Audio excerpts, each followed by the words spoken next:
Então, vamos falar aqui um pouco sobre o enigma, né? Que você tem lá um vídeo sobre o enigma de Daniel, que está lá no capítulo, se não me falha a memória, capítulo 12, Exatamente. né?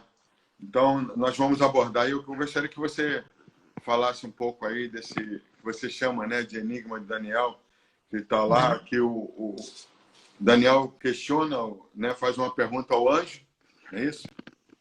E o Exatamente. anjo, ele dá uma resposta em Daniel capítulo 12, verso 6 e 7. Eu achei muito interessante a sua abordagem. E a resposta que o anjo dá está lá no verso 6, né?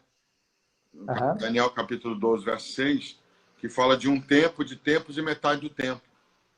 Exatamente. E quando tiverem acabado de destruir o poder do povo santo, né? Todas essas coisas serão cumpridas. Então, eu gostaria de começar, que você pudesse abordar esse enigma que você fala aí, do capítulo Não, tudo. 12, que você chama aí de enigma, né? É.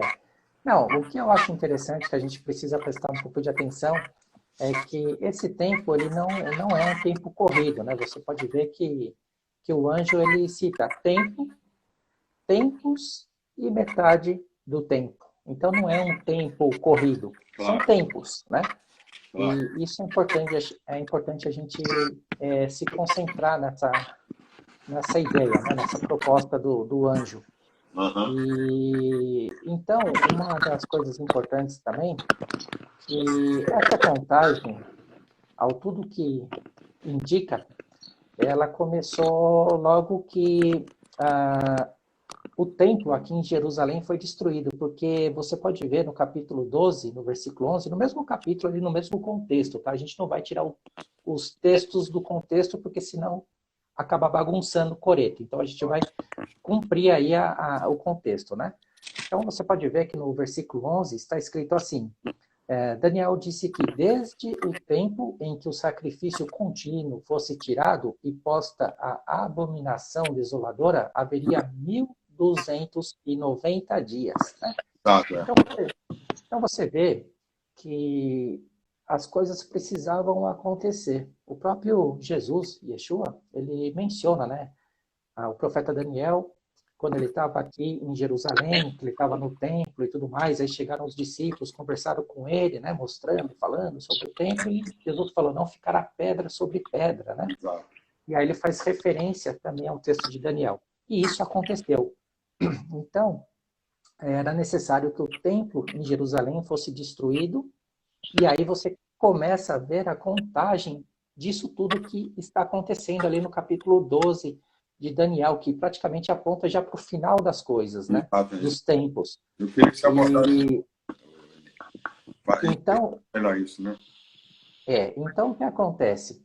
Você pode ver que na mentalidade já até mesmo do, dos discípulos, né, dos apóstolos, João mesmo escrevia, né, lá na época, 2000 anos atrás, ele escreveu, filhinhos, já é a última hora, né? Paulo escreveu sobre nós estamos nos últimos séculos. Então, assim, no conceito deles, eles já sabiam que a gente já estaria vivendo essa reta final. A reta final não começa agora. A reta final já começou há 2000 anos atrás, com a vinda de Yeshua.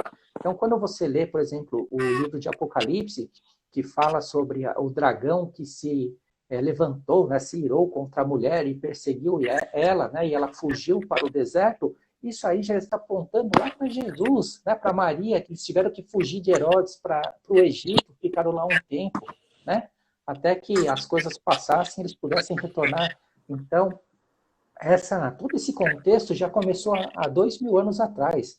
Então, no ano 70, por exemplo, o templo, o que aconteceu? Foi destruído, né?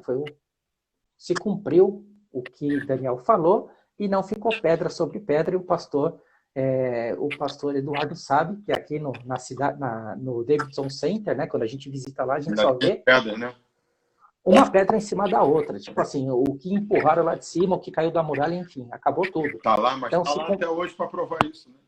está lá para provar que realmente o que Jesus falou, o que Yeshua falou e o que Não ficou Daniel pedra sobre pedra. ficou, né, foi destruído. Então, a partir dali, vamos dizer assim, você teve lá no ano 70 da Era Comum a destruição do templo. Se você conta a partir daí 1.290 dias, né, que aí você vê também lá no contexto de Daniel que ele fala sobre 1.290 dias e 1.335 dias, né? Então,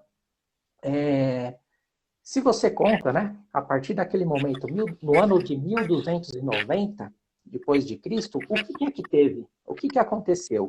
Né? Nós tivemos aí a ascensão de quem? Do Império Islâmico Otomano, né? Uhum. Então, a gente tem que considerar que a maioria dos estudiosos modernos concordam que o Império entrou em existência por volta do ano de 1299, ou seja, está dentro dessa casa de 1.290 dias, né? Que, no caso, foi aí proferido, né, pelo profeta Daniel, para quem considera Daniel como um profeta, né, mas no judaísmo os judeus não consideram ele como um profeta, mas enfim, a gente sabe que o que o anjo mostrou para ele realmente foi uma profecia daquelas, né? Com certeza. Então, no ano de 1290 nós tivemos aí essa ascensão do Império Islâmico Otomano. Depois disso, um outro detalhe interessante é que se a gente soma, né, como aquela contagem dos tempos e metade do tempo não é um tempo corrido, se você pega esses 1.290 anos e você considera mais os 70, que foi o ano da destruição do templo, nós chegamos em que conta? 1.360. E o que aconteceu em 1360? Nós tivemos aí a capital do Império Islâmico, né, que foi transferida para a Turquia, onde encontra-se o quê? Conforme nós lemos lá em Apocalipse, nós encontramos na Turquia, lá está posto o trono, né, do governo satânico, conforme nós lemos em Apocalipse, no capítulo 2, versículos 12 e 13, né? Então, você vê que as contas elas vão fechando. Então, no ano de 1290, nós tivemos aí o início do Império Islâmico, e em 1360, a capital do Império Islâmico foi transferida para a Turquia, onde está localizado o trono de Satanás. Então, um detalhe interessante Da nisso... Constantinopla, né, Eli? Exatamente. Então, o interessante nisso tudo é que o governo, gente, aqui eu vou pedir uma licencinha, né? Que eu também estudei a teologia, né, evangélica, quando eu morava no Brasil, então eu conheço os dois lados da moeda e eu sei muito bem o que a gente aprende, né? Mas aqui eu peço uma licença, eu quero abrir um parênteses, porque existe, logicamente, todo aquele conceito do templo, da reconstrução do templo e tudo mais, né? Só que a gente tem que olhar para outras opções, né? A gente não pode ficar preso só numa interpretação que foi feita há muito tempo atrás, porque às vezes a gente pode acabar se equivocando, né? Por exemplo, até mesmo a teologia da substituição, não é, pastor? Exato. Até antes de Israel existir como uma nação, apesar da Bíblia já mostrar dentro do contexto que os filhos de Israel seriam espalhados pelas nações, mas depois retornaria, né? Deus traria eles de volta, que é o meu caso, a gente está aí, né, há 15 anos já. Mas a teologia criou, na época, uma ideia da teologia da substituição. E isso confundiu muita gente, criou muitos problemas. Então, a gente, hoje, né, conforme as profecias vão se cumprindo, a gente vai vendo que as coisas, tem coisas que a gente precisa acertar aí, algumas arestas, né? Então, na minha opinião, pelo que a gente tem estudado aí, o templo, né, do anticristo já está posto aqui em Jerusalém, que é o quê? Aquela mesquita, que se tornou o cartão postal de Jerusalém. É o Domo da Rocha, né? O Domo da Rocha. Então, vamos ver. O governo da abominação, da desolação, entrou no cenário mundial a partir daquele momento, né, com a ascensão de quem? Do islamismo, que, desde então, está crescendo cada ano e ninguém segura o islamismo, né? Aí na Europa, por exemplo, você pode ver que eles estão comprando universidades, estão investindo pesado. A Turquia, né? A Arábia Saudita, eles estão investindo. O prefeito lá, o governador, não sei, o prefeito lá de Londres é islâmico, né? É islâmico. Então você pode ver que até mesmo, eu vou falar uma coisa aqui para vocês podem até rir de mim, mas essa questão, essas guerras que você vê, esses conflitos internos islâmico entre xiita e sunita, isso é de certa forma proposital. Por quê? Porque na ideologia islâmica, o Messias, né, só virá quando os muçulmanos dominarem o mundo. Então, como fazer para o restante do mundo se tornar muçulmano? É preciso espalhar os muçulmanos para fora do Oriente Médio. E é isso que está acontecendo. Então, essas guerras que você vê por aqui é mais ou menos proposital. Por trás disso, existe uma intenção, entendeu?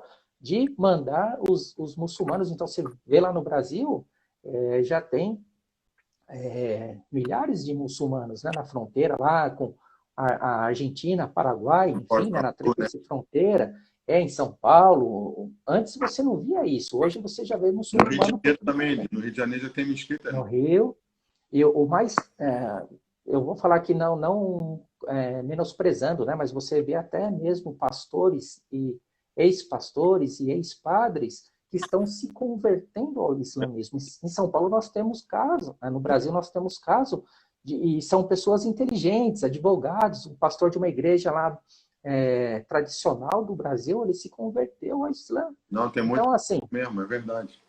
E eu falo isso porque eu chamo a atenção, tá? Não é crítica, é apenas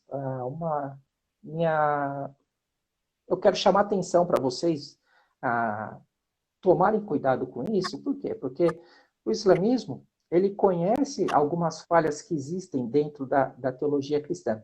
E aí eles aproveitam essas falhas e mostram. Eles chegam lá, mostram para você, ó, tá vendo? A Bíblia está dizendo isso e você acredita nisso. Só que, ao invés, então, de ficar com a Bíblia, qual é a estratégia? É tirar o cristão da fé e trazer para o islamismo. Então, eles mostram que o conceito que ele tem teológico está equivocado, porque a Bíblia mostra o contrário, só que, em vez de ficar com a Bíblia, não. Então, está tudo errado. Você vê que a artimanha que é. É uma artimanha. Então, o crente tem que estar mesmo conhecendo a palavra de Deus, né?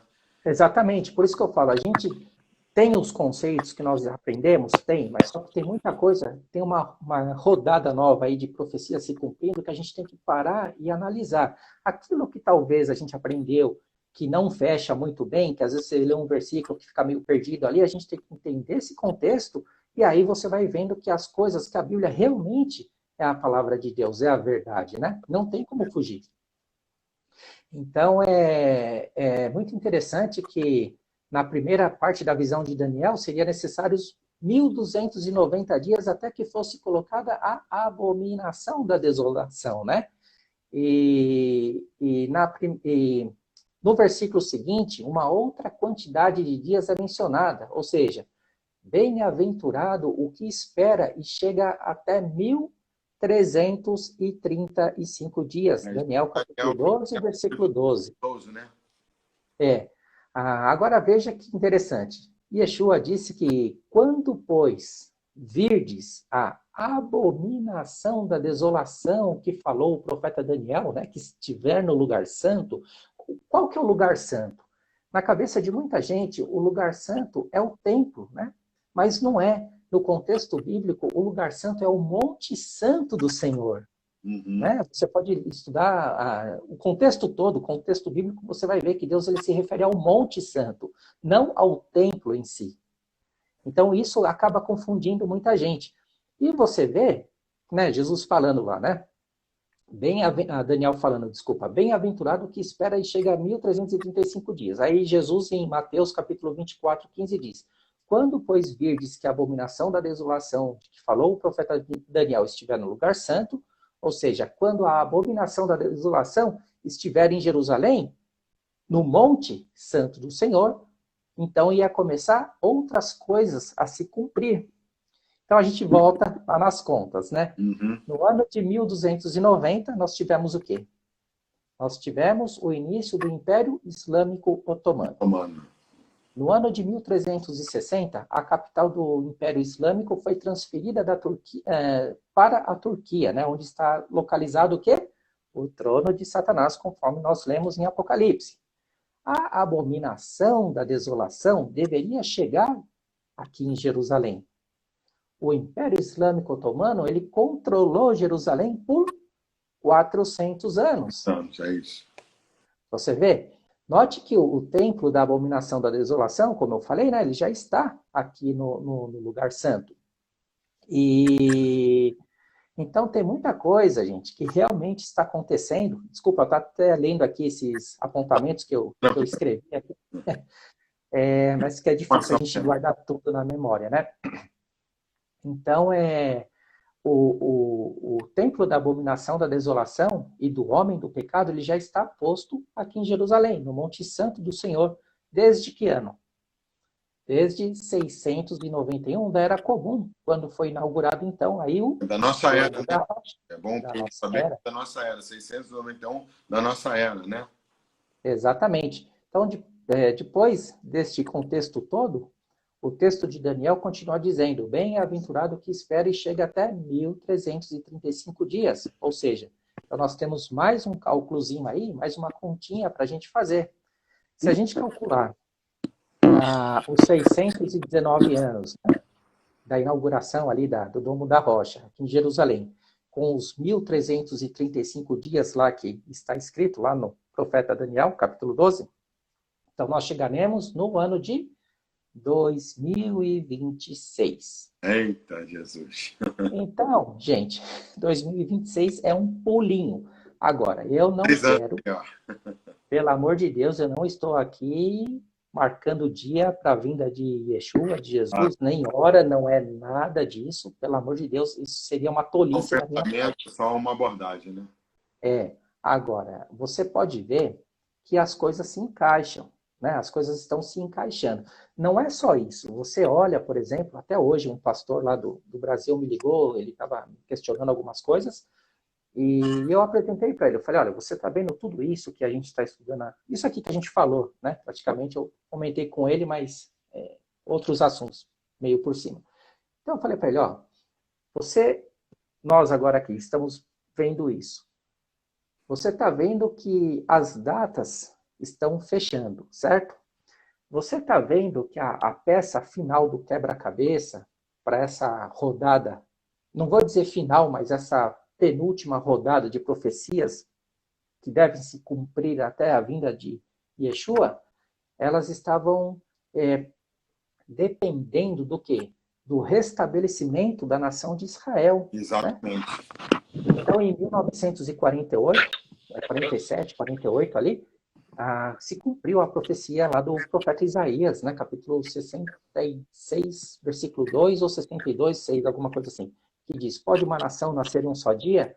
Sião mal sentiu as dores de parto e já deu à luz aos seus filhos. Isso aconteceu em 1948. E um dia acabou o Império Britânico, né, o mandato britânico.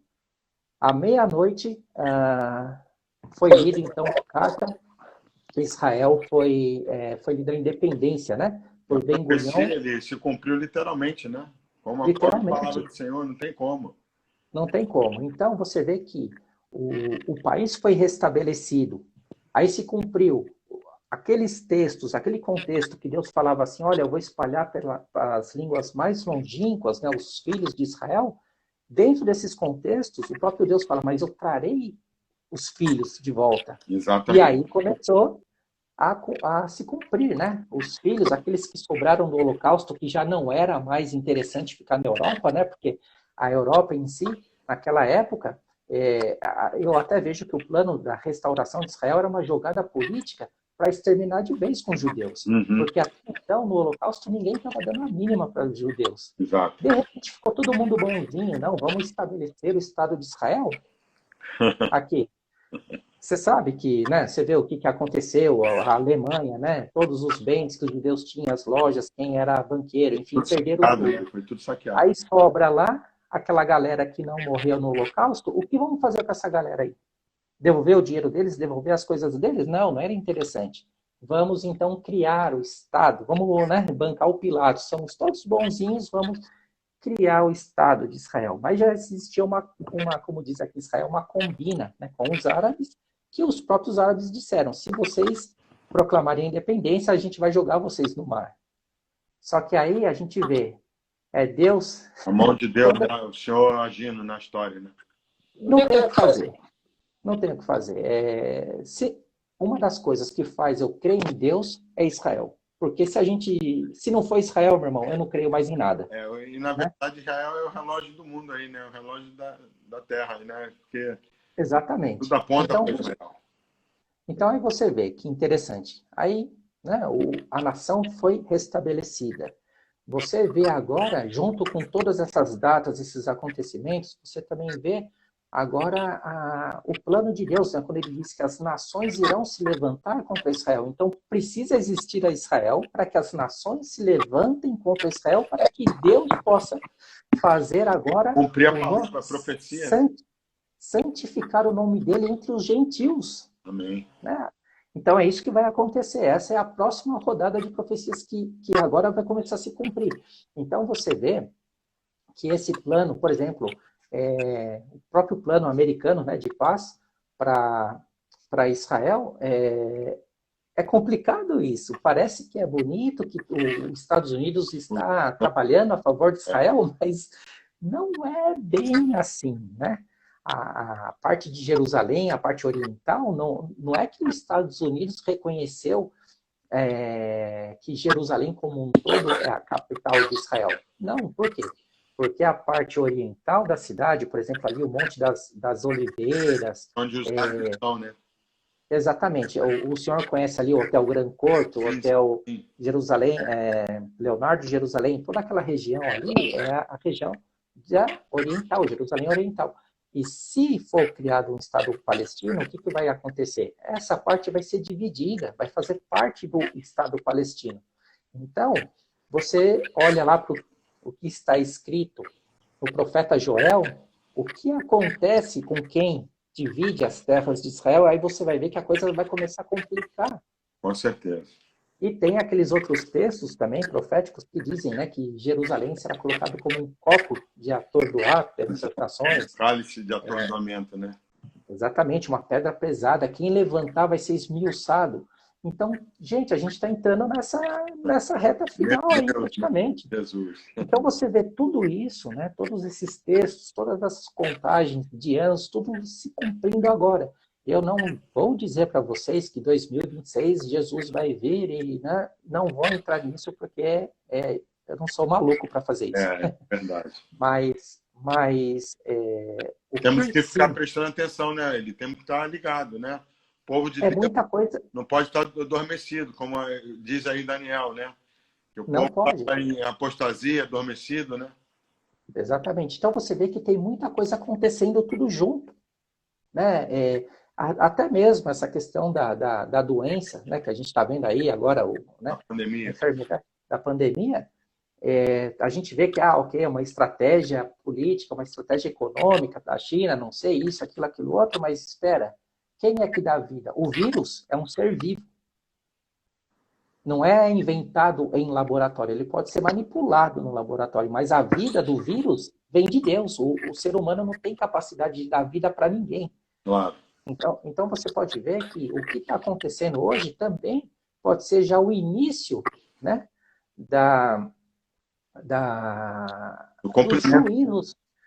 dos juízos de Deus que vai começar a ser derramado sobre a terra. É verdade. As pessoas estão longe de Deus. Deus. Uma gotinha, né? Porque o que fala em Apocalipse é uma coisa estrondosa, né? A hora que começaram os selos, as trombetas, enfim, tudo isso. Uma coisa realmente que... Então você pode ver que o interessante nisso tudo é que os últimos dias, né, já começaram lá na época, antes de Jesus nascer. Então, há 2000 anos atrás. Isso significa, gente, que a gente não... Tem muita coisa que o povo está esperando se cumprir, que na realidade já se cumpriu.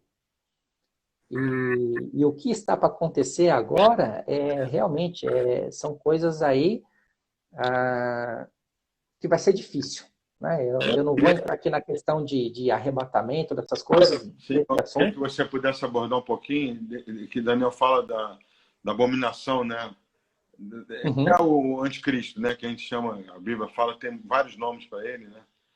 que está para surgir também, né? Esse cenário aí, né? Segundo a palavra profética. Então, tudo está caminhando por esse caminho, né? Você vê, até mesmo por causa da pandemia, agora as nações estão aí se organizando até mesmo para ativar aquele governo, um governo único, né? Isso já foi ativado uma vez, tá? Não é que vai passar a existir, isso já aconteceu. Esse governo já existe há muito tempo. Vocês podem pesquisar aí que vocês vão ver. Esse governo único já existe, só que ele é ativado em casos críticos. Uhum.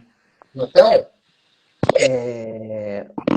hoje, né, você está vendo que diante desse problema, muita coisa tecnológica está entrando junto, né? Agora você vê aí, por exemplo, que a própria China está criando a sua própria moeda. Então você vai ver que puxa, a gente está entrando num período realmente de problemas, só que quando o homem do pecado se apresentar, provavelmente ele vai arrumar essa economia. Nossa, acho que não só a aí, economia, né? Ele acho que tudo, né? Ele vai dar uma resposta, entre aspas, né? Vamos dizer assim, uma falsa paz, uma resposta que a humanidade está à espera, né? Na realidade, né, Jesus mesmo diz que até o fim haverá guerras. Então, esse negócio, essa ideia de que o anticristo vai estabelecer uma paz mundial, isso está errado, tá? Dentro do contexto bíblico, isso não vai existir. O que ele vai fazer é realmente dar um jeito, né? Vai resolver essa questão econômica. Que são mundiais, né? Exato. Então, a gente vê aí que isso, Não, mas, essa, como eu falei, é uma falsa paz, é uma coisa que depois vai se revelar que não é aquilo, né? que não é, porque Jesus mesmo falou, até o fim haverá guerras, né? Isso. Então não tem como fugir disso. E ao mesmo tempo que até o fim haverá guerra, mas Jesus também fala, né? Naquele dia muitos estarão se casando, dando isso em casamento, enfim. Não é que o mundo vai estar uma catástrofe geral, né? Mas também não é que o mundo vai estar mil maravilhas. Então, assim, o mundo vai estar praticamente do jeito que está agora, só que alguém vai vir dar um jeitinho na economia, que aí a gente já vai, né? A Bíblia já também fala sobre isso, né? Sobre a moeda, que vai ser uma moeda. É uma então, se você coloca... única, um governo único, uma religião única, tudo está apontando. Meu irmão, se você coloca uma moeda única no mundo, você já resolve o problema de muita gente. Só esse negócio de diferença de dólar, de euro, de real, se acaba com isso, você já está fazendo um grande favor para a humanidade. Você ganha, vamos dizer assim, vamos dizer que se o dinheiro fosse dólar, né? O dinheiro mundial vai ser dólar, acho que não vai ser, mas se você ganhar 100 dólares aí nos Estados Unidos, eu vou ganhar 100 dólares aqui em Israel, o brasileiro vai ganhar 100 dólares lá, enfim, você compra onde você quiser. Inclusive, eu já ouvi falar que, pronto, eles querem fazer realmente isso, um salário mínimo mundial, né? Exato. Então, aí você vê, muita coisa acontecendo num momento só, entendeu? É muita coisa acontecendo junto. O governo americano querendo estabelecer a paz e segurança junto com Israel. Aí você lê lá em 2 Tessalonicenses, quando disserem que a paz e segurança virá repentina destruição. O Netanyahu, desde que eu estou aqui em Israel, praticamente que ele entrou no governo, eu vejo ele na ONU falando sobre paz e segurança. Para ter paz e segurança, Israel precisa de ter o quê? Fronteiras seguras com os palestinos. Então, assim, paz e segurança. Para ter paz, precisa de ter fronteira segura. Essa é a proposta de Netanyahu na ONU. Então, é sobre isso que a gente tem que prestar atenção, que você vê, a Bíblia está acontecendo aí, na frente dos nossos olhos. As profecias estão se cumprindo. E tem gente que não acredita.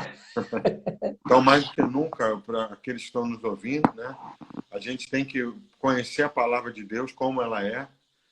Exatamente. E pronto, se aproximar de Jesus, ter um relacionamento com Jesus, porque tudo vai terminar nele, né? E a gente precisa estar preparado. Você vê agora esse vírus aí, pegou todos de surpresa, não é verdade? Exatamente. Pegou. Agora, imagina, né, aquela pessoa que não conhece, né, as profecias que ainda estão para se cumprir. Como é que vai ser?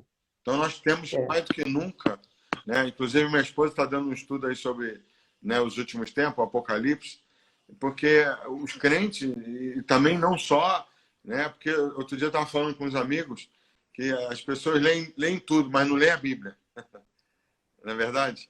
Então, Esse é o problema. nunca, e a gente precisa conhecer as profecias, por isso que eu louvo a Deus aí por essa live aí, falando, porque esse assunto também, de Daniel capítulo 12, não é muito abordado, a gente aborda mais Daniel capítulo 10, né? É, Que fala das 70 então, semanas de Daniel. exatamente. E o 12 é o desfecho de tudo, né, Eli? O 12 é o desfecho, então a gente tem que prestar atenção, porque desde o bom, todo livro, todo o contexto, né? Não é só. A gente não pode pegar um versículo Claro, fora do contexto que a gente acaba criando pretextos, né? Por isso claro, é. que Os eu sempre. também, 24, juntar tudo. É, eu bato sempre nessa tecla. A Bíblia, eu acho interessante o seguinte, que quando você estuda a Bíblia por assunto, você vê, no caso, se você faz um estudo sobre o dia do Senhor, é interessante que Deus pega, você nem precisa interpretar. Você pega o que os profetas, né, Ezequiel, enfim, todos os profetas que falaram sobre esse assunto, todos estão falando a mesma coisa. A Bíblia ela se auto-interpreta, né? Você tem um texto, mas você vai pegar outro texto que vai auto-interpretar aquele texto e vai falar a mesma coisa.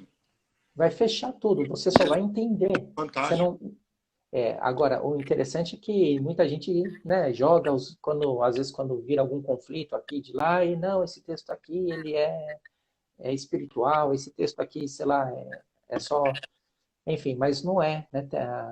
Você vê o mundo espiritual se cumprindo no material, né? Quando Deus tirou o povo de Israel do Egito, o mar não era um mar espiritual e tudo espiritual, Ah, não, aquilo foi literal, real, literal. né?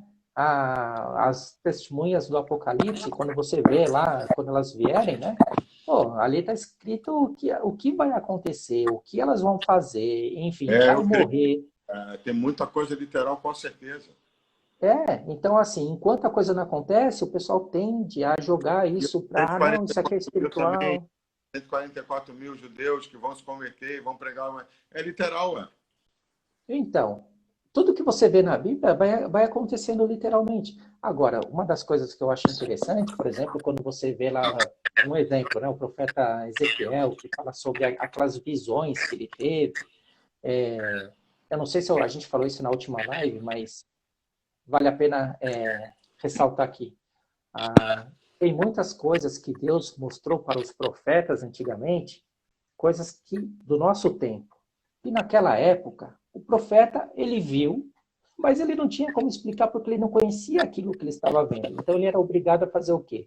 A usar aquilo que existia na época dele, Conhecimento dele, pra, né? da época limitado. Imagina só, eu falei isso num vídeo meu, eu falei, imagina só se Deus pegasse essa noite, você, desse uma visão do que vai ser o mundo daqui a 2000 anos. É. A tecnologia que a gente conhece aqui, essa nossa tecnologia que a gente compra, já é lixo. Vai ser Porque o que nada, né? existe hoje já está muito na frente. Né? O mundo tecnológico anda 10 anos à frente.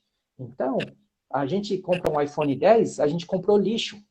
Essa é a realidade. Você compra um iMac, o melhor que tem, você está comprando lixo, porque o que já existe, a tecnologia de ponta que não chega para nós, né, ela é muito mais avançada. Inclusive, Então, a agora, própria palavra fala isso. A Bíblia fala que, né, o avanço tecnológico, o avanço de tudo, do né? conhecimento, Conhecimento, é. né? Então, agora imagina só, se Deus pega, né, mostra ao mundo o que vai ser, não vou nem falar 2.000 anos, vamos falar, né, o que vai acontecer daqui 30 anos, Uhum. a gente já vai ser difícil a gente explicar o que vai ser daqui 30, 50 anos. O Né? profeta fala que o povo ia vir como se fosse pomba, né, voando, né? Imagina, Então, ele não conhecia a aviação, não tinha não avião. conhecia. Né? Exatamente. Tem se cumprido, né? Você é parte Exato. dessa profecia, que o povo está vindo cada vez mais. Já falamos sobre isso. Exatamente. Então, aí você vê que as coisas realmente estão se cumprindo. Ele viu lá alguém cheio de olhos e isso, ok, tudo bem, a gente não vai conseguir entender isso porque não tem o que fazer, né? Era a visão, Deus mostrou para ele alguma coisa do futuro que ele limitado, no conhecimento limitado dele naquela época, não tinha como ele explicar. Mas Deus estava mostrando para ele. Então, você vê que tem muita coisa aqui que está escrito que vai se cumprindo, né? Você falou das duas testemunhas, né, do Apocalipse, né? E fala lá que o mundo inteiro vai ver eles mortos. Mas quando o profeta escreveu isso, era né, não passava na cabeça dele como é que seria isso possível. E hoje a gente sabe da tecnologia, né, do smartphone, do satélite, e etc, etc e tal. Imagina quando eles realmente morrerem, como é que não vai estar a tecnologia, né? Então, e além do mais, o mundo vai trocar presentes. Porque os dois vão ser osso duro de roer. Eles vão vir falando contra tudo, contra todo o sistema que a gente conhece, contra todo o sistema religioso que a gente conhece. Rapaz, vai ser forte, né? Vai ser difícil, entendeu? Então a gente tem que estar aberto, com a mente aberta, para a gente não ir contra eles. É verdade, é verdade. Mas é isso, cada vez mais eu creio que a gente tem que buscar esse conhecimento, porque nós estamos vivendo já a profecia dos últimos tempos aí. Falta, como você falou aí, não falta muito, né, Eli? Falta pouquinho. Falta pouquinho aí. Eu não sei se alguém quer fazer alguma pergunta aí, irmão. Se a gente souber responder, o Eli também. Vamos ver aí um pouquinho, a gente vai conversando aí, que falta aí menos de 10 minutos para terminar a live, né? Mas eu quando vi o seu vídeo ali do Enigma e Daniel, capítulo 12, achei muito interessante. Como eu já falei, muita gente só aborda as 70 semanas, mas não costuma abordar esse capítulo 12, que é o final de tudo, né? Uma das coisas importantes aí, antes que termine o vídeo, é justamente o texto que está escrito lá em 2 Tessalonicenses, né, capítulo 2, versículos 3 e 4, que diz: ninguém de maneira alguma vos engane, porque não será assim sem que antes venha a apostasia. Então, tem muita gente esperando uma época de avivamento, mas na realidade a gente está vivendo o momento da apostasia, né, e se manifesta o homem do pecado, o filho da perdição, o qual se opõe e se levanta tudo, né, contra tudo o que se chama Deus ou se adora, de sorte que se assentará como Deus no templo de Deus, querendo parecer Deus. Esse texto aqui é um texto que faz a pessoa pensar que então os judeus vão reconstruir o templo, né?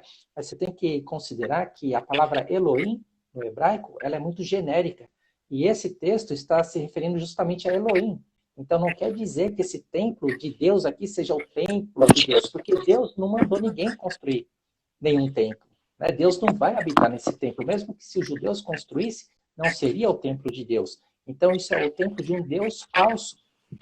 Por isso que o Daniel aqui, teve o Matheus Reis, falou para responder uma pergunta do Daniel: a coalizão OTAN já é um governo único? Ok. Eu não sei exatamente porque a OTAN ela tá tendo problemas aí, inclusive com a Turquia, né? Enfim, então a OTAN está meio dividida, né? Eu não sei se ela vai formar um governo único, não. Eu acho também um pouco improvável, porque até os Estados Unidos também já está meio assim com a OTAN, né? Então, assim, é uma cooperação, né? Por muito tempo, né?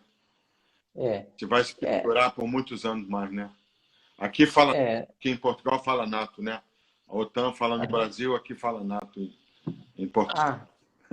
Certo. Eu não sei se vai subsistir por muitos anos, né? Eu não sei, porque realmente a Turquia, ela meio que está se posicionando contra os Estados Unidos, tem hora que ela é meio a favor da Rússia, a favor do Irã, enfim. Então, assim, a Turquia faz parte da OTAN. E eu não sei, realmente tem alguns países que... Eu acho um pouco improvável, né? Que já... Inclusive a OTAN aqui em Israel não funciona nada praticamente, tá? Eu vou falar isso para vocês. Inclusive teve até franceses que trabalham na OTAN junto com a ONU, enfim, tudo ali, e estavam traficando armas entre Gaza e o pessoal aqui na Cisjordânia. Então, assim, negócio aí não... O que acontece nos bastidores não é nada amistoso. Abordando rapidamente aqui, falta aí uns 8 minutos. Pronto, eu queria que você falasse aí, tem muitos judeus messiânicos já em Israel, né? já não é mais o que era antes, né? Era muito limitado, mas tem se convertido muitos judeus como você, né? Que vem numa linhagem judaica, né? Do seu avô, que fez, né? Morreu lá no É Holocausto. local. E tem muito judeu agora messiânico, e são judeus que creem em Jesus, né? Como o Messias, né? Então, que Inclusive você tem aí o tem Yad HaShmonah, né? crescimento aí do judaísmo messiânico, que até o governo Netanyahu, né? Já está considerando um pouco já, né? Os messiânicos. Né? Isso é um pouco de politicagem, Política, né? a gente sabe, mas O que acontece é que Israel, apesar de ser um país democrático aqui no Oriente Médio, ele não é um país laico, tá? Então, esse é um problema que muitos cristãos não conseguem entender, e aí o pessoal acha que por apoiar Israel, a pessoa tem o direito de chegar aqui, e, enfim, é tudo livre para eles. Mas não, proselitismo aqui é crime, você não pode é, falar da sua fé para jovens, vamos dizer, com idade rua, abaixo de 18 anos. né? Isso é crime. Então, Mas tem as crescido pessoas muito aí esse movimento judeu messiânico, né? De judeu têm. convertendo a Jesus, né? Tem, isso sim, isso tem. Tem muita gente revendo o conceito, né? Realmente, eu acho que tem muita gente aqui em Israel que a gente já fala o idioma, a gente já está aqui, já é da própria. Somos judeus, né? Então, para a gente que está aqui, é muito mais fácil. Quem não conhece a cultura, quem não conhece vir de fora para querer pregar para um judeu, dificilmente vai conseguir ter algum êxito, né? Então, eu acho que é importante que todo mundo apoie a gente aqui em Israel, né? A comunidade messiânica em geral, porque a gente não tem apoio de ninguém, né? A gente rema contra todo mundo. É por isso que também a gente faz questão, a gente recebeu essa revelação também de Deus, a gente faz questão de levar grupos, né? Para, de certa Uhum, forma, apoiar isso também, né? é, Apoiar essa visão. A gente vai lá no centro de Jerusalém e faz uma adoração, como os coreanos têm feito toda semana lá no sábado, né? uhum, é. Então, essa liberdade pelo menos tem, né? Pronto, não pode pregar, mas a gente pode adorar Jesus lá no centro de Jerusalém, lá na Benhuda, né? Não tem problema. Só não pode o proselitismo aqui para menores de 18 anos é crime. Então, para maiores de 18 anos não tem problema. Inclusive, o judaísmo também não pode, nem o próprio judaísmo não pode fazer proselitismo para menores de 18 anos. Isso aqui teve problema o ano passado em Tiberíades, né, que um grupo judaico ortodoxo estava convidando jovens para ir para as piscinas, enfim, lá nos hotéis, lá no Guy Beach. E o que aconteceu? E depois de lá, eles queriam entrar com o judaísmo. Os pais judeus, né, pais Né?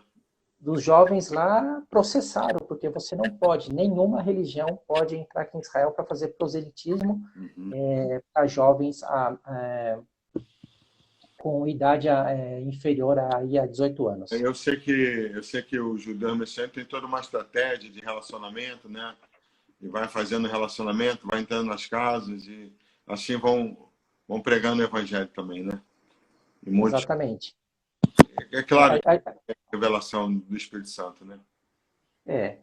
Então, assim, graças a Deus as coisas estão acontecendo, né? As coisas estão acontecendo. O plano de Deus ele é um pouco maior do que as pessoas imaginam, né? O plano de Deus não se limita. Eu não falo isso como uma crítica, né? Mas vocês podem ver que quando teve os problemas, quando o povo de Israel foi para o exílio, foi os pecadores, mas também foram os profetas, foram todo mundo junto, né? Então Exatamente. hoje, quando Deus ele trouxe foi todo mundo junto. Agora, Deus está trazendo a nação de volta. Está vindo o judeu messiânico, está vindo o judeu ortodoxo. Então, o plano de Deus ele não se limita a uma religião, ao judaísmo. Né? Não se limita nem ao judaísmo, nem ao cristianismo, nem ninguém. Né? Deus ele fala: eu sou o Deus de Abraão, Deus de Isaac, Deus de Jacó. Ele faz a promessa que só existe uma forma de Israel ser banida da face dele, se alguém puder medir os céus, né? As estrelas, enfim, lá em cima, a terra aqui embaixo. Então, se alguém puder fazer isso um dia, quem sabe Deus vai Possível, né? banir Israel. Mas enquanto isso, ninguém fez até hoje. Mas eu, terminando agora, ele que vamos terminar daqui a pouquinho, queria que você Tá joia. incentivasse o povo aí, você que trabalha com consultoria de turismo, né? Incentivasse o pessoal que está nos ouvindo aí a vir a Israel e semear nessa terra, amar essa terra, porque Eu acho que é o povo. para vir em Israel, a pessoa para vir em Israel, acho que você não pode vir com uma mentalidade de turismo, tá? Exatamente. Porque se você quer fazer turismo, é melhor você ir para a Europa, para qualquer lugar da Europa, para os Estados Unidos, enfim, Tailândia, vai para qualquer outro lugar. Vai para o safari na África.